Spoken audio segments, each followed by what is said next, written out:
প্রথম বাংলা রঙিন চলচ্চিত্র কোনটি? আমরা যদি পুরনো দিনের চলচ্চিত্র বা সিনেমাগুলো দেখি তাহলে নিশ্চয়ই আপনারা জানেন যে সেগুলো ব্ল্যাক অ্যান্ড হোয়াইট স্ক্রিন ছিল, ব্ল্যাক অ্যান্ড হোয়াইট দেখা যেত। তার অনেক পরে কালার্ড মুভি আমরা দেখতে পেয়েছি, মানে চলচ্চিত্র রঙিন হয়েছে, সিনেমাগুলোর মধ্যে রং এসেছে। কিন্তু প্রথম কোন সিনেমা যেটি রঙিন চলচ্চিত্র হিসেবে আত্মপ্রকাশ করেছিল? প্রথম রঙিন বাংলা ছবি কে তৈরি করেছিলেন? মোদ্দা কথা সেটাই। উত্তরটা হচ্ছে কাঞ্চনজঙ্ঘা।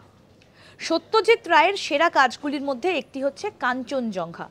সেটা 1962 সালে প্রথম রঙিন চলচ্চিত্র হিসেবে আত্মপ্রকাশ করেছিল এবং এটিকে প্রথম ভারতীয় নৃতত্ব চলচ্চিত্র হিসেবেও বিবেচনা করা হয়।